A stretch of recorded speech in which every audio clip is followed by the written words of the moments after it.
இயேசு கிறிஸ்துவின் நாமத்தினாலே கர்த்தாவை சொல்லும் அடியேன் கேட்கிற நிகழ்ச்சிக்கு நான் உங்களை மீண்டும் வரவேற்கிறேன். நாம் குடும்பத்தை குறித்து பல காரியத்தை நாம் தியானித்து கொண்டு வருகிறோம். கடைசி காலத்திலே நாங்கள் வந்திருக்கிறோம். ஆகவே நம்முடைய குடும்பத்தை நாம் ரட்சிக்க வேண்டும். அதான் பார்க்கும்போது நோவா பாருங்கள், தற்காலத்திலே வரும் காலத்தை குறித்து தேவெச்சரிப்பு பெற்று பயபக்தி உள்ளவனாகி தன் குடும்பத்தை ரட்சிக்கிறதுக்கு பேலை உண்டு பண்ணினான் என்று சொல்லி அங்கே நாங்கள் பார்க்கிறோம். அப்போ நோவா தன் குடும்பத்தை ரட்சிக்கிறது கேட்ட கிரிகளை நாங்கள் பார்க்கிறோம். அப்போ முதலாவது நோவா தன்னை பார்த்தீங்கன்னா அவர் பரிசோதித்து அவர் பயபக்தி உள்ளவனாக அவர் மாறுகிறார். அதுக்கு பிற்பாடு தன்னுடைய குடும்பத்தை ரட்சிக்கிறது கேட்ட கிரிகளை செய்கிறார். அப்போ அதான் நாங்கள் இன்றைக்கு இந்த காரியத்தை நாங்கள் பார்த்து கொண்டு வருகிறோம். தொடர்ச்சியாக இந்த கடைசி காலத்திலே நம்முடைய குடும்பத்தை எப்படி நாம் ரட்சிப்பது அதான் நாங்கள் பார்த்து கொண்டு வருகிறோம். பாருங்கள், நாம் நம்முடைய கையின் கிரிகளினாலே கன்றுக்குட்டியை நாம் இன்றைக்கு பல குடும்பங்கள் தங்களுடைய கையின் கிரிகளினாலே கன்றுக்குட்டியை உண்டாக்கி இயேசுவை துரத்தி விட்டார்கள். பாருங்கள், அதான் நாங்கள் பல காரியத்தை நாம் தியானித்தோம். அப்போ இயேசு நம்முடைய குடும்பத்திலே அவர் இருக்கிறது எவ்வளோ நன்மை என்று பாருங்கள். அதான் நாங்கள் பார்க்குறோம். அதில் அவர் நம்மை ரட்சிக்கிறதுக்காக அவர் நம்ம மத்தியில் உலாவி கொண்டிருக்கிறார். சத்துருக்களை நிர்மூலமாக்குறதுக்கு, அதான் சத்துருக்களை நம்முடைய கையில் ஒப்பு கொடுப்பதற்கு அவர் நம்மத்திலே உலாவி கொண்டிருக்கிறார். அப்போ இது ரெண்டு காரியங்கள் ஆண்டவர் நமக்குள் இருந்து செய்கிறார். அப்போ அதனால்தான் இயேசு நம்முடைய குடும்பத்திலே அவர் மையமாக இருக்க வேண்டும். அவர் முதலிடத்தை நம்முடைய குடும்பத்திலே அவர் பெற வேண்டும். அப்போ அதற்காகத்தான் இயேசுவை நாம் காத்துக்கொள்ள வேண்டும் நம்முடைய வீட்டிலே. ஆனால் நாம் என்ன செய்கிறோம் என்றால், நம்முடைய கிரியைகளினாலே கன்றுக்குட்டியை நாம் உண்டாக்கி அதுக்கு முன்பாக நாங்கள் பார்த்தீங்கன்னா பலிபீடத்தை கட்டி அதை நாங்கள் வணங்குகிறோம். அதான் புசித்து குடித்து நாம் அந்த காரியத்தை நாம் செய்து கொண்டு வருகிறோம். பாருங்கள், அதான் நாங்கள் கடந்த முறை நாங்கள் பார்க்க தொடங்கி இருக்கிறோம். இயேசு குடும்பத்தில் இல்லாவிட்டால் இதனாலே வருகிற விபரீதம் என்ன ஆபத்து இதாலே வருகிறது. அப்போ கன்றுக்குட்டி நம்முடைய வாழ்க்கையில் இருக்கும் போது, காணப்படும் போது, கன்றுக்குட்டி நம்மை நடத்தும் போது பாருங்கள், இயேசு இருக்க முடியாது. அப்போ இயேசு இல்லாமல் போனால் அந்த குடும்பம் எப்படி பாதிக்கப்படுகிறது, அந்த குடும்பத்திலே என்ன காரியங்கள் காணப்படுகிறது. ஸோ அதைத்தான் நாங்கள் என்ன செய்கிறோம் என்றால் தியானிக்க தொடங்கி இருக்கிறோம். கடந்த முறை நாங்கள் எபேசியர் 4ஆம் அதிகாரம் 14ஆம் வசனத்தை நாங்கள் பார்த்தோம். என்னென்றால், அந்த குடும்பத்திலே, அதாவது இயேசு அந்த குடும்பத்தில் இல்லாமல் போகும்போது அந்த குடும்ப அங்கத்தினவர்களுடைய வாழ்க்கையிலே வளர்ச்சி இருக்காது. அதாவது பரலோகம் எதிர்பார்க்குற அந்த வளர்ச்சி அவங்களுடைய வாழ்க்கையில் இருக்காது. அப்போ அந்த வளர்ச்சி இல்லாமல் போனால் அவங்களுடைய வாழ்க்கையில் வர விபரீதங்களை தான் நாங்கள் பார்த்தோம். அதான் எபிரேயர் 5ஆம் அதிகாரம் 12லேருந்து 14 வசனத்தை நாங்கள் பார்த்தோம். குழந்தையாக இருந்தால் அதில் வர விபரீதத்தை நாங்கள் பார்த்தோம். ஸோ அடுத்த 2வது காரியத்தை நாங்கள் பார்ப்போம். என்னென்றால், பாருங்கள், வளர்ச்சி இல்லாவிட்டால் மனுஷருடைய சூதும் வஞ்சிக்கிறதுக்கு ஏதுவான தந்திரமுள்ள போதகம் பாருங்கள் அந்த குடும்பத்துக்குள்ளே நுழையும். அதான் அந்த எபேசியர் 4ஆம் அதிகாரம் 14ஆம் வசனத்திலே அங்கே வடிவாக கர்த்தருடைய ஆவியானவர் எழுதி வைத்திருக்கிறதை நாங்கள் பார்க்கிறோம். அப்போ திரும்பமாக எபேசியர் 4:14 நான் வாசிக்கிறேன். நாம் இனி குழந்தைகளாய் இராமல் மனுஷருடைய சூதும் வஞ்சிக்கிறதுக்கு ஏதுவான தந்திரமுள்ள போதகமாகிய பலவித காற்றினாலே அலைகளைப் போல் அடிபட்டு அலைகளவராய் இராமல் என்று சொல்லி நாங்கள் பார்க்கிறோம். அப்போ இதில் என்ன நாங்கள் பார்க்குறோம் என்றால், ஒன்று மனுஷனுடைய சூது வருகிறது. அப்போ சூதான காரியங்கள், அதாவது அந்த குடும்பத்தை வஞ்சிக்கிறதுக்கு ஏற்ற விதமாக பிழையான வழியிலே அவர்களை நடத்தி கொண்டு போகத்தக்க விதமாக பிசாசு என்ன செய்வான்னா பல மனுஷரை அனுப்புவான். அதான் மனுஷருடைய சூதான பேச்சு.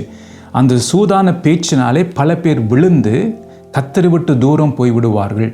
அதான் இன்னொன்று வஞ்சிக்கிறதுக்கு ஏதுவான தந்திரமுள்ள போதகம். அப்போ இன்றைக்கு பல குடும்பங்கள் வஞ்சிக்கப்பட்டு போகத்தக்க விதத்திலே அந்த சத்திய வசனத்தை கை கொள்ளாத படிக்கும், சத்திய வசனத்தின்படி அந்த குடும்பத்தை கட்டாத படிக்கும் பிழையான போதனைகள் அந்த குடும்பங்களுக்குள்ளே அந்த திசை திருப்பி விடுகிறதுனாலே இன்றைக்கு பாருங்கள் பல குடும்பங்களிலே இப்படியான காரியங்களை நாங்கள் பார்க்கிறோம்.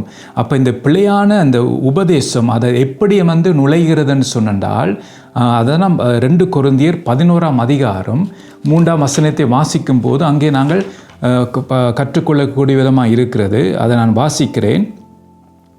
ஆகிலும் சர்ப்பமானது தன்னுடைய தந்திரத்தினாலே ஏவாளை வஞ்சித்தது போல உங்கள் மனதும் கிறிஸ்துவை பற்றிய உண்மையினின்று விலகும்படி கெடுக்கப்படுமோவென்று பயந்திருக்கிறேன்.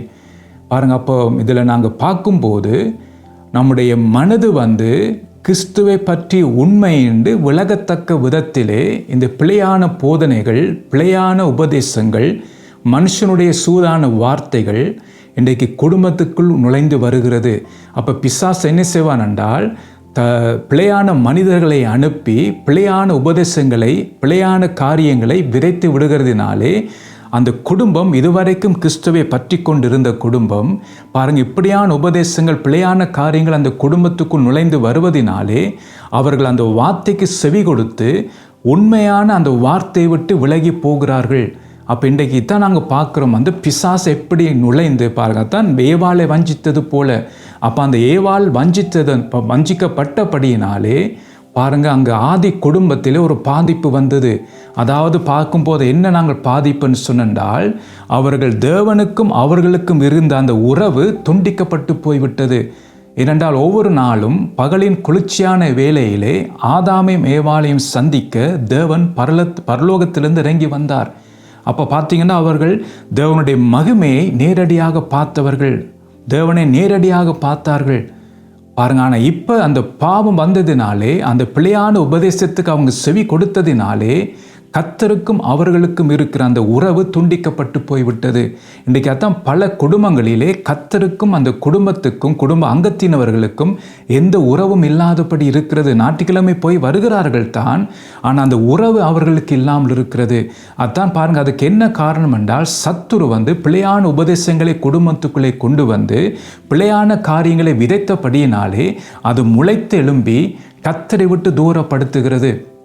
அதான் நாங்கள் பார்க்குறோம். அப்போ பிசாசு என்ன செய்கிறான் என்றால், பிழையான வஞ்சனையை அவன் பயன்படுத்துகிறான். அப்போ சர்ப்பமானது தன்னுடைய தந்திரத்தினாலே குடும்பத்தை வஞ்சித்து பாருங்க, கிறிஸ்துவை பற்றி உண்மை நின்று விலகும்படி செய்கிறான்.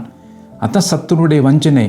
அப்போ இவர்களுடைய கிரியை சத்தியத்தின்படி இருக்காது. அப்போ தேவனுடைய வார்த்தையை சொல்லுகிறது, சத்தியத்தின்படி நாம் நடக்க வேண்டும் என்று. அதான் சத்தியத்தின்படி நடந்தால்தான் நமக்கு விடுதலை உண்டு. அதான் சத்தியத்தையும் அறிவீர்கள், சத்தியம்தான் உங்களை விடுதலையாக்கும். அப்போ நாம் சத்தியத்தை அறிய அறிய நம்முடைய வாழ்க்கையிலே காணப்படுகிற அந்த கட்டுகளிலிருந்து அந்த சத்தியத்தினாலே நமக்கு ஒரு விடுதலை வரும். அப்போ சத்தியத்தை நாம் அறியாதபடிக்கு, அந்த உண்மையை, கிறிஸ்துவை பற்றி உண்மையை அறியாதபடிக்கு பிசாசு என்ன செய்யணும்னா பிழையான போதனைகளை கொண்டு கட்டி வைத்திருக்கிறான். இன்றைக்கு பல பேர், அதாவது மயக்கி வைத்திருக்கிறான், அந்த குருட்டாட்டத்தில் வைத்திருக்கிறான். அதனால தான் பார்த்தீங்கன்னா பல குடும்பத்திலே விடுதலை இல்லாதபடி இருக்கிறார்கள். பணம் இருக்குது, வசதி இருக்குது, நல்ல படிப்பு இருக்குது, பாருங்கள், பல உலக ரீதியான பல நன்மைகள் இருக்கிறது. ஆனால் அந்த குடும்பங்களிலே பாருங்கள் கட்டு இருக்கிறது. பலவிதமான கட்டினாலே அந்த குடும்பங்கள் பாதிக்கப்பட்டு இருக்கிறார்கள். ஏனென்றால் கர்த்தருடைய சத்தியமான வார்த்தை அந்த குடும்பங்களில் இல்லாமல் போய்விட்டது. அதை நாங்கள் பார்க்கிறோம். அப்போ சத்தியத்தை அவர்களாலே அறிய முடியாமல் போய்விட்டது. அப்போ அதிகமான உலக காரியங்கள் இந்த குடும்பத்திலே காணப்படும். அப்போ சத்தியம் இருந்தால்தான் அந்த சத்தியம் என்ன செய்யும் என்றால், அந்த உலக காரியங்களிலிருந்து நமக்கு விடுதலை தரும். உலக காரியங்களுக்கு பின்னால் போகாதபடிக்கு, உலகத்தை பற்றி கொண்டு இருக்காதபடிக்கு, உலகத்தை நேசிக்காதபடிக்கு கர்த்தருடைய சத்தியம்தான் நம்ம என்ன செய்கிறது என்றால் நம்மை காத்து நடத்துகிறது. அத்தான் வேதம் சொல்லுகிறது, உலகத்தையும் உலகத்தில் உள்ளவைகளிலும் அன்பு கூறாதிருங்கள் என்று சொல்லி. அப்போ நாம் அன்பு கூறினால் என்ன நடக்கும் என்றால், கர்த்தரை விட்டு விலகி போவார்கள். உலகத்தை அன்பு கூற கர்த்தரை விட்டு விலகி போவார்கள். அப்போ இதெல்லாம் பார்த்தீங்கன்னா, இந்த பிழையான போதனைகள் எல்லாம் உலகத்தை தேட வைக்கும், ஆசீர்வாதத்தை தேட வைக்கும், பணத்தை தேட வைக்கும். அதாவது உலகத்துக்குரிய எல்லா நன்மைகளையும் தேடுவதற்கு இந்த பிழையான உபதேசம் அவர்களை நடத்தும். அதான் நாங்கள் பார்க்குறோம். இயேசுவை உயர்ந்த மலைக்கு மேல் கொண்டு போய் உலகத்தின் மகிமையை பார்த்தீங்கன்னா இயேசுவுக்கு காட்டி அவன் என்ன சொல்லுகிறான், நீர் என்னை தாழ விழுந்தீரானால் இவைகளை நான் உமக்கு தருவேன் என்று சொல்லி. அப்போ இன்றைக்கு பிசாசு இன்றைக்கு தான் பல குடும்பங்களை இப்படி தான் காட்டுகிறான். உலக மகிமையை காட்டுகிறான், உலக நன்மைகளை காட்டுகிறான். இது எவ்வளவு முக்கியம் என்பதை சொல்லி பாருங்கள் இன்றைக்கு காட்டுகிறான். அப்போ பிழையான உபதேசங்கள் மூலமாக இந்த காரியங்களை தேட வைக்கிறான், உலக காரியங்களை. அதனால தான் சத்தியத்தை அறியாதபடிக்கு இன்றைக்கு குடும்பங்கள் கட்டப்பட்ட நிலைமையில இருக்கிறார்கள். பாருங்கள், இதன் விபரீதத்தை, அதாவது உலக காரியங்களுக்கு இவர்கள் அடிமைப்படும் போது இதால் வருகை விபரீதத்தை உங்களை நான் காட்ட விரும்புகிறேன். பாருங்கள், 1 கொரிந்தியர் 6 அதிகாரம் 12 வசனம். எல்லாவற்றையும் அனுபவிக்க எனக்கு அதிகாரம் உண்டு, ஆகிலும் எல்லாம் தகுதியிராது. எல்லாவற்றையும் அனுபவிக்க எனக்கு அதிகாரம் உண்டு, ஆகிலும் நான் ஒன்றிற்கும் அடிமைப்பட மாட்டேன் என்று சொல்லி இங்கே நாங்கள் பார்க்கிறோம். அப்போ இப்படிப்பட்ட இந்த பிழையான போதனைகள், சத்தியத்தை விட்டு விலகிற போதனைகள் என்ன செய்யும் என்றால் எல்லாத்தையும் அனுபவிக்க அதை தூண்டும். பாருங்க, அதான் சாலமோன் நாங்கள் பார்க்கிறோம், அவர் எல்லாத்தையும் அனுபவித்தார். ஆனால் அதுக்கு விபரீதத்தை நாங்கள் பார்க்கும்போது கர்த்தரை விட்டு அவர் தூரம் போனார், கர்த்தருக்கு முதுகை காட்டினார். அத்தான் எல்லாம் அனுபவித்த மனுஷன்தான், ஆனால் கர்த்தரை விட்டு தூரம் போனார். அதை இங்கே நாங்கள் பார்க்கிறோம். என்று அவர் பல காரியங்களுக்கு அவர் அடிமையானார், மதுபானத்துக்கு அவர் அடிமையானார். பாருங்கள், அந்த பிரசங்கியை நீங்கள் வாசிக்கும் போது பல காரியத்தை நீங்கள் அறிய முடியலாம் சாலமோனுடைய வாழ்க்கையிலே. அப்போ அதுதான் நாங்கள் பார்க்கும்போது எல்லாவற்றையும் நான் அனுபவிக்க நமக்கு அதிகாரம் இருக்குதான். உலக ரீதியாக எல்லாத்தையும் நான் அனுபவிக்கலாம். ஆனால் இதில் என்ன சொல்லுகிறது என்றால், ஆகிலும் எல்லாம் தகுதி வராது. ஏன்னா நான் தேவனுடைய பிள்ளை, உலகத்திலிருந்து நான் வேறு பிரிக்கப்பட்டவன். இந்த உலகம் நமக்குள்ளே வரக்கூடாது, இந்த உலக காரியங்கள் நமக்குள் வரக்கூடாது. இதுக்கு நாம் அதான் சொல்லப்பட்டிருக்கண்டா, எல்லாவற்றையும் அனுபவிக்க எனக்கு அதிகாரம் உண்டு, ஆகிலும் நான் ஒன்றுக்கும் அடிமைப்பட மாட்டேன். ஒன்று எல்லாம் தகுதி வராது, இன்னொன்று ஒன்றுக்கும் நான் அடிமைப்பட மாட்டேன். அப்போ நாம் பல காரியங்களை நாங்கள் கவனிக்கும் போது, முதல் ஆரம்பம் பண்ணும்போது அது கொஞ்சமென்று தான் துவங்கும் எல்லாம். ஆனால் காலப்போக்கில் அந்த கொஞ்சமாய் துவங்கின காரியம் இன்றைக்கு பல பேரை அடிமைப்படுத்தி விட்டு இருக்கிறது. இன்றைக்கு பாருங்கள், பல வாலிபர்கள் பலவிதமான போதை வஸ்துக்களுக்கு அடிமையாக இருக்கிறார்கள், மதுபானத்துக்கு அடிமையாகி இருக்கிறார்கள். சில பிழையான உபதேசங்களினாலே இன்றைக்கு மதுபானம் குடித்து கொஞ்சம் குடித்தா தப்பு இல்லைன்னு சொல்லி பல பிழையான உபதேசங்களை கேட்டு இன்றைக்கு பாருங்கள் கொஞ்சமாக துவங்கி இப்போ பாருங்கள் கடைசியாக பார்க்கும்போது அதுக்கு அவர்கள் அடிமையாகி விட்டு இருக்கிறார்கள். அந்த மதுபானம் குடிக்காமல் அவர்கள் இருக்க முடியலை. அத்தனை அது அடிமைத்தனம். இன்றைக்கு பிசாசு அப்படி தான் காட்டுவான், கொஞ்சமாக தான் காட்டுவான். பாருங்கள், அந்த பழத்தை புசிக்க அவன் அப்படி தான் காட்டுவான். புசிக்கிறதால் ஒன்றும் இல்லை, தேவனை போல் ஆகுவீர்கள். அப்போ பிழையான காரியங்களை அவன் சொல்லுவான். அப்படி தான் பிசாசு என்ன செய்வான்னா வஞ்சிக்கிறது. அப்போ இன்றைக்கு பல பேரை, பல குடும்பங்களை, பல குடும்ப அங்கத்தினவர்களை இப்படித்தான் பிசாசு வஞ்சிக்கிறான். அதான் காட்டுவான். எல்லாவற்றையும் அனுபவிக்க அதிகாரம் உண்டு தான், எல்லாம் அனுபவிக்கலாம் நாம் உலகத்தாரை போல. ஆனால் ஒன்று நான் மறந்து போகக்கூடாது, என்னென்றால் ஆகிலும் எல்லாம் தகுதியிராது. அப்போ நாம் தேவனுடைய பிள்ளைகளாக இருக்கிறோம், பரிசுத்த ஆவியானவராலே முத்திரை போடப்பட்டிருக்கிறோம், நித்திய ஜீவனுக்குள் பிரவேசிக்கிறதுக்காக நாம் அழைக்கப்பட்டிருக்கிறோம். என்னென்றால் நமக்கு பரலோகம் வாக்குத்தத்தம் பண்ணப்பட்டிருக்கிற நித்திய ஜீவன். அப்போ அதற்கு நாங்கள் போக வேண்டும். அப்போ அதற்கென்று நாங்கள் வேறு பிடித்திருக்கிறோம். அப்போ அதனால தான் இங்கே நாங்கள் பார்க்குறோம், அது நமக்கு தகுதி வராது. மற்ற அடுத்தது அதை நம்மை அடிமைப்படுத்தக்கூடாது. அதற்காகத்தான் நாம் அந்த காரியங்களை நாம் ஒதுக்கி விட வேண்டும். இன்னொன்று நான் வாசிக்க விரும்புகிறேன். அதே 1 கொரிந்தியர் 10ஆம் அதிகாரம் 23ஆம் வசனம். எல்லாவற்றையும் அனுபவிக்க எனக்கு அதிகாரம் உண்டு, ஆகிலும் எல்லாம் தகுதி இராது. எல்லாவற்றையும் அனுபவிக்க எனக்கு அதிகாரம் உண்டு, ஆகிலும் எல்லாம் பக்தி விருத்தியை உண்டாக்காது. பாருங்க, அப்போ இதில் என்ன நாங்கள் பார்க்கிறோம்டா, அதிகாரம் இருக்குத்தான், ஆனால் பக்தி விருத்தியை அதை கொண்டு வராது. இன்றைக்கு நாம் பல காரியத்தை நாம் செய்கிறோம், ஆனால் இதெல்லாம் நமக்கு பக்தி விருத்தியை கொண்டு வருகிறதான்னு சிந்தித்து பாருங்கள். அல்லது இந்த காரியம் என்னை அடிமைப்படுத்துகிறதா? இப்போ ஏதோ ஒரு காரியத்தை நாம் செய்ய போகும்போது நாம் 2 காரியத்தை நாம் சிந்திக்க வேண்டும். இந்த காரியத்தை நான் செய்கிறதுனாலே இது என்னை அடிமைப்படுத்துகிறதா? 2வது இந்த காரியத்தை நான் செய்கிறதுனாலே இது எனக்கு பக்தி விருத்தியை கொண்டு வருகிறதா? அதை நாம் பார்க்க வேண்டும். அப்போ பிசாசு என்ன செய்வான் என்றால், நம்மை அடிமைப்படுத்துவதற்கு நம்முடைய காரியத்தை பார்க்கும்போது அடிமைப்படுத்தி அதற்கு பின்னாலே நான் போவதற்கும் அந்த பக்தி விருத்தி நம்முடைய வாழ்க்கையிலே வராதபடிக்கு அதை நாங்கள் பார்க்குறோம். நோவா தற்காலத்திலே வரும் காலத்துக்கு எச்சரிப்பு பெற்று பயபக்தி உள்ளவனாகி, அப்போ ஆண்டவருடைய ஆதி திட்டம் என்றால் தேவ பக்தி சந்ததியை உருவாக்குவது. அப்போ நாம் இந்த தேவ பக்தி கேட்டு விதமாக நம்முடைய வாழ்க்கை இல்லாதபடிக்கு தான் உலக காரியங்களை காட்டி அதுக்கு அடிமைப்படுத்தி அப்படியே கட்டி வைத்திருப்பான். அந்த மயக்க நிலைமையிலே அந்த குடும்பங்கள் காணப்படுவார்கள். தாங்கள் செய்வது தப்பென்று கூட தெரியாதபடிக்கு அவர்கள் என்ன செய்வார்கள் என்றால் பிசாசு இச்சைப்படி செய்ய அவனாலே பிடிப்பட்டு போயிருப்பார்கள். அப்போ முழுவதும் சத்துருவினாலே நடத்தப்படுவார்கள். ஆனால் அவர்களுக்கே அது தெரியாமல் இருக்கும். அதுதான் ஒரு விபரீதமான ஒரு காரியத்தை நாங்கள் பார்க்கிறோம். அப்போ நம்முடைய குடும்பத்தை குறித்து நாம் மிகவும் கவனமாக இருக்க வேண்டும். இன்றைக்கு சத்துரு பல குடும்பங்களை இப்படித்தான் வஞ்சிக்கிறான், பல பேரை அடிமைப்படுத்தி வைத்திருக்கிறான். அப்போ பார்த்தீங்கன்னா குடும்பங்கள் இந்த அடிமைத்தனத்தில் இருக்கிறார்கள். அப்போ இந்த குடும்பங்களிலே பக்தி விருத்தியை பார்க்க முடியலை. அப்போ தேவனுடைய திட்டத்தின்படி ஒரு தேவபக்தி சந்ததி உருவாக வேண்டும். ஆனால் பிசாசு என்ன செய்வான் என்றால், தேவபக்தி சந்ததியை உருவாக்காதபடிக்கு இன்றைக்கு குடும்ப அங்கத்தினவர்களை வஞ்சித்து பிழையான உபதேசத்தை கொண்டு வந்து அந்த மைக்கேல் நிலைமையிலே அடிமைத்தனத்தில் வைத்திருப்பான். அப்போ நான் கவனமாக இருக்க வேண்டும். அப்போ பிசாசு உலக காரியங்களை காட்டுவான் தான். ஆனால் அதுக்கு நாங்கள் விழுந்தோம் என்றால், அதை நாங்கள் தாழ விழுந்த அந்த உலக காரியங்களுக்கு முக்கியத்துவம் கொடுத்தோமாக இருந்தால், அதுக்கு நாம் என்ன செய்கிறோம் என்றால், பிசாசை நாம் தாழ விழுந்து வணங்குகிறோம். அத்தை நாங்கள் பார்க்கிறோம். மத்தேயு 4ஆம் அதிகாரம் 8-10 வசனங்களை நான் வாசிக்கிறேன். மறுபடியும் பிசாசு அவரை மிகவும் உயர்ந்த மலை மேல் கொண்டு போய் உலகத்தின் சகல ராஜ்யங்களையும் அவைகளின் மகிமையும் அவருக்கு காண்பித்து, நீ சாஷ்டாங்கமாக விழுந்து என்னை பணிந்து கொண்டால் இவைகள் எல்லாம் உமக்கு தருவேன் என்று சொன்னான். அப்பொழுது இயேசு, அப்பாலே போ சாத்தானே, உன் தேவனாய் கர்த்தரை பணிந்து கொண்டு அவர் ஒருவருக்கே ஆராதனை செய்வாயாக என்று எழுதியிருக்கிறதே என்றார். பாருங்க, அப்போ பிசாசு பாருங்க எப்படி வஞ்சிக்கிறான்னு சொல்லி. அப்போ இயேசுவை வஞ்சிக்க பார்த்தான். ஆனால் பார்த்தீங்கன்னா அவர் என்ன சொல்றார்? இயேசு, அப்பாலே போ சாத்தானே. அப்போ இப்படியான காரியங்களை நாம் திரட்ட வேண்டும் என்ற இந்த காரியங்கள் தான் குடும்பங்களை அடிமைப்படுத்தி கொண்டிருக்கிற இன்றைக்கு அநேக குடும்பங்கள் இதிலே அடிமைப்பட்டு போய் இருக்கிறார்கள்.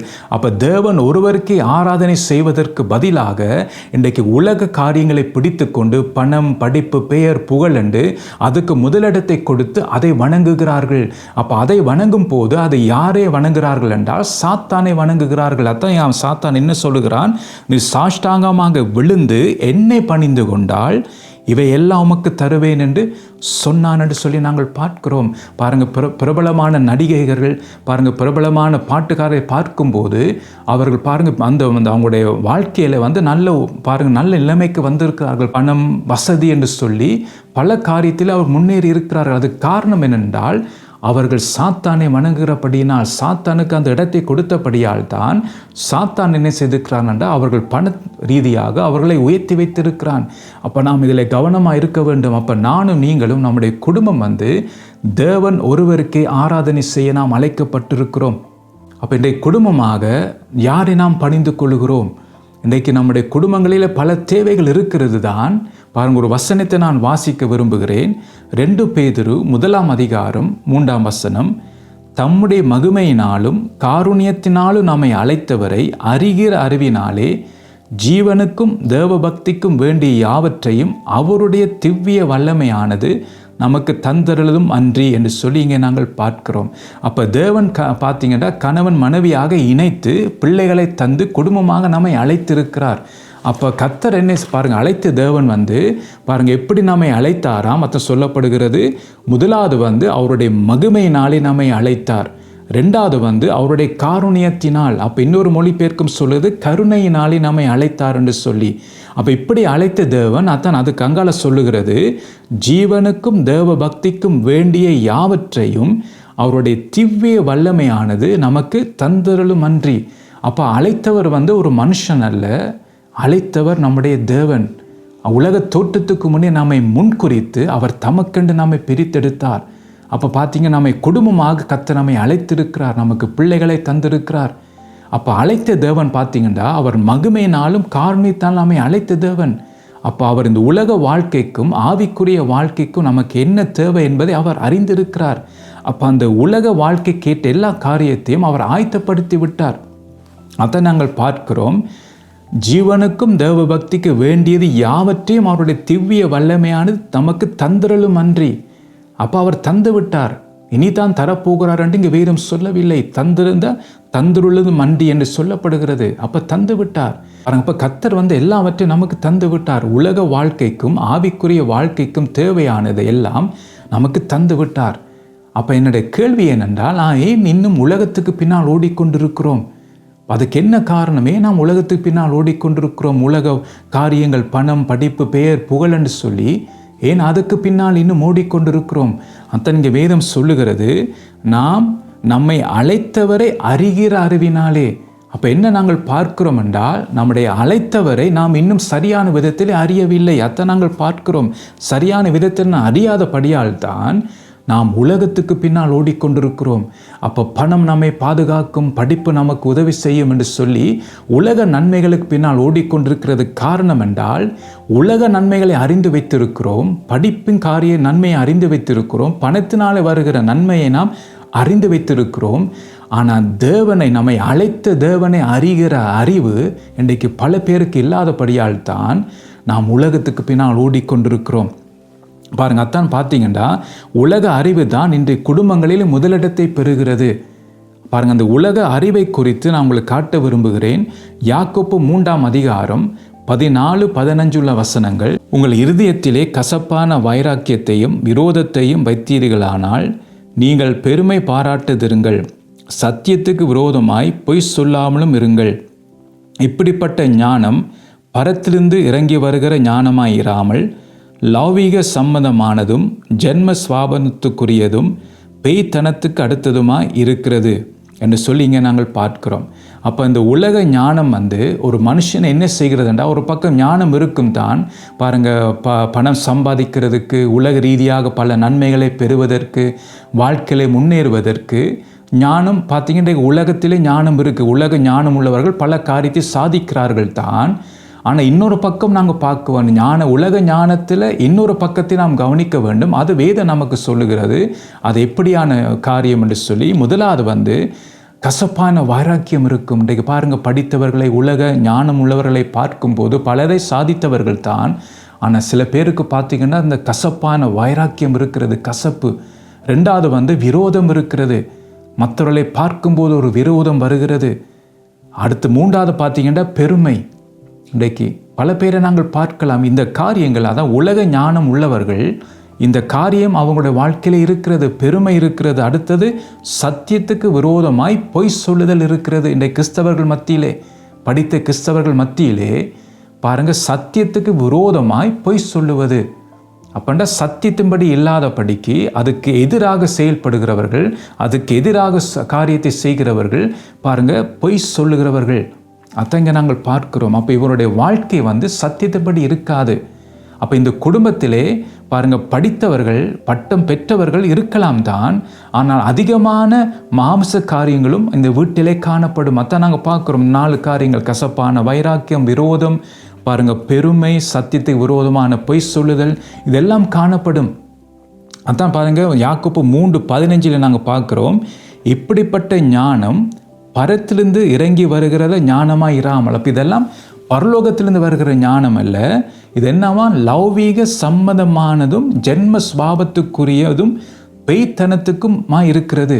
அப்போ இந்த உலக ஞானம் பாருங்கள், எப்படி கர்த்தருடைய வார்த்தை இந்த உலக ஞானத்தை குறித்து சொல்லுகிறது என்றால், அந்த உலக ஞானத்தை குறித்து எப்படி வெளிப்படுத்துகிறது என்றால், இந்த ஞானம் எப்படியாம் லௌவீக சம்பந்தமானது. அப்போ உலக காரியத்துக்குரியதான் இது.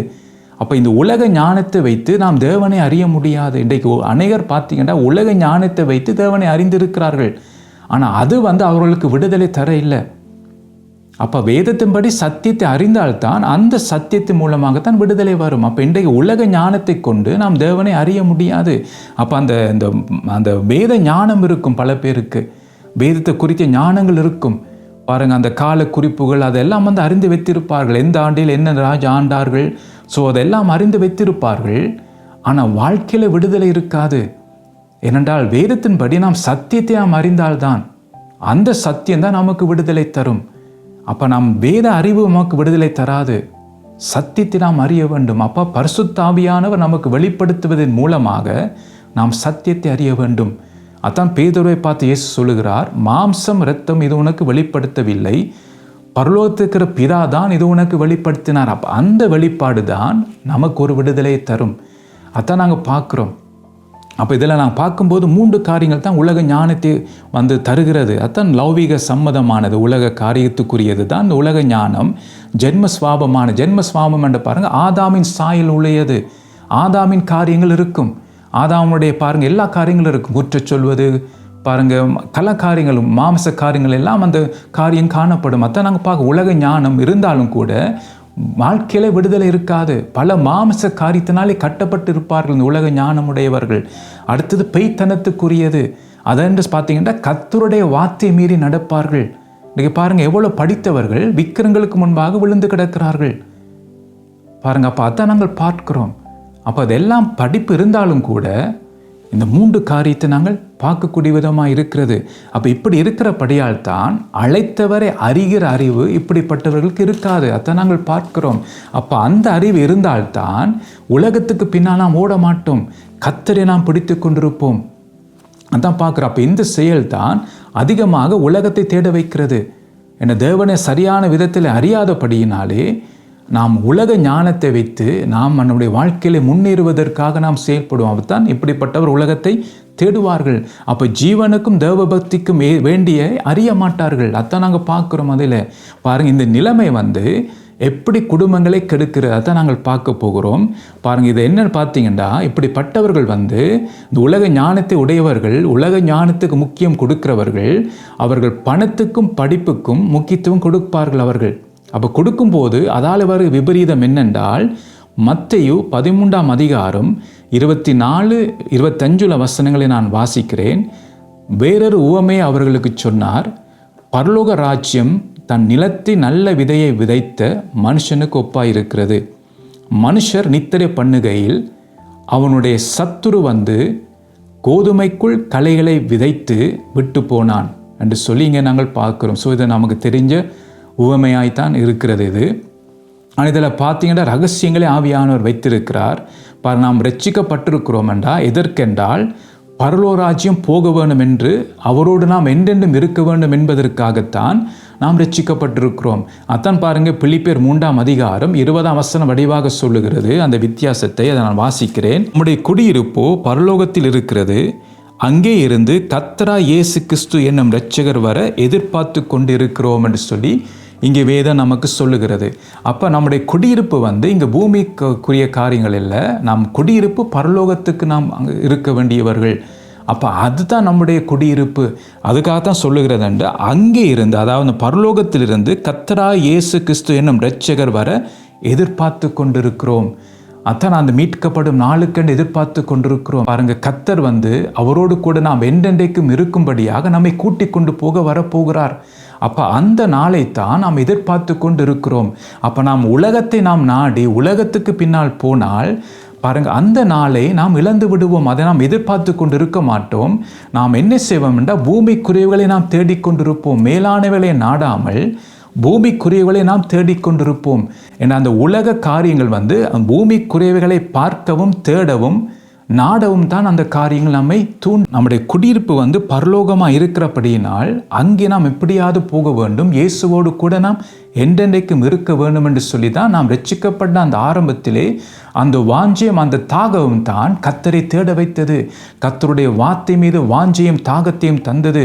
நாம் தாகத்தோடும் வாஞ்சையோடும் கர்த்தரை நோக்கி நாம் ஜெபம் பண்ணுகிறோம். மற்ற முழு இருதயம், முழு பலம், முழு சிந்தை, முழு ஆத்துமா, அதை நாம் உண்மையாக நாம் தேடினோம். அதான் சொல்லப்படுகிறது. இப்படிப்பட்ட எண்ணம் தான் ரட்சிக்கப்பட்ட ஆரம்பத்தில் நமக்கு இருந்தது. ஆனால் இதில் என்ன நாங்கள் பார்க்குறோம், தன் நிலத்தில் நல்ல விதையை விதைத்த மனுஷனுக்கு ஒப்பாக இருக்கிறதான் வேதம் சொல்லுகிறது. ஓமையை துவங்கும் போது அப்படி தான் சொல்கிறார். என்னென்னா, தன் நிலத்தில் நல்ல விதையை விதைத்த மனுஷனுக்கு ஒப்பாக இருக்கிறது. அப்போ இயேசு ரட்சிக்கப்பட்ட அந்த ஆரம்பத்திலே நம்முடைய இருதயத்துக்குள் நல்ல விதையை விதைத்தார். அந்த விதை தான் நமக்கு என்ன சொல்லுகிறது, நித்திய ஜீவனுக்குள் நாம் பிரவேசிக்க வேண்டும் என்று சொல்லி நம்முடைய குடியிருப்பு இந்த பூமியில் அல்ல பரலோகத்தில் இருக்கு என்று சொல்லி தான் அந்த விதை தான் நமக்கு அந்த உணவை தந்தது. அந்த உணர்வு நமக்கு வந்தது. ஆனால் இப்போ பார்த்தீங்கன்னா அந்த பரலோக எண்ணத்தை என் இதயத்தில் விதைத்த அந்த கர்த்தர் பாருங்க, இன்றைக்கு ரட்சிக்கப்பட்ட பல ஆண்டுகள் கடந்து போய்விட்டது. ஆனால் இன்னும் பரலோக ராஜ்யத்தின் எண்ணம் நமக்குள் இருக்கிறதா? அந்த விதையை விதைத்தார் ஆண்டவர் நமக்குள்ளே. ஆனால் அந்த எண்ணம் இன்னும் நமக்குள் இருக்கிறதா? இப்போ ரட்சிக்கப்பட்டு பல ஆண்டுகள் கடந்து இருக்கிறோம். ஆரம்பத்தில் இருந்த அந்த எண்ணம், அந்த வாஞ்சி, அந்த தாகம், பரலோக ராஜ்யத்துக்குரிய அந்த எண்ணம் இன்னும் நமக்குள் இருக்கிறதா? பாருங்கள், இப்போ எப்படி மாறிட்டு விட்டென்றால் பரலோக ராஜ்யத்தின் சிந்தை போய் உலக ராஜ்யத்தின் சிந்தை விட்டது. அதான் பார்க்கும்போது ஒரு கவலைக்குரிய விஷயமாக இருக்குது. ரட்சிக்கப்பட்ட ஆரம்பத்திலே நமக்கு எல்லாருக்கும் பரலோக சிந்தை இருந்தது. ஆனால் இப்போ உலகத்தின் சிந்தை நமக்கு விட்டது. இன்றைக்கு நம்முடைய பேச்சு, நம்முடைய கிரியை எல்லாம் உலகத்தை சார்ந்துதான் இருக்கிறது. அதான் மிகவும் மிகவும் ஒரு கவலைக்குரிய விஷயமாக இது இருக்கிறது. ஸோ அடுத்த முறைக்கு தொடர்ந்தும் மிச்ச காரியத்தை நான் தியானிப்போம். கர்த்தர் தாமே உங்களை ஆசீர்வதிப்பாராக.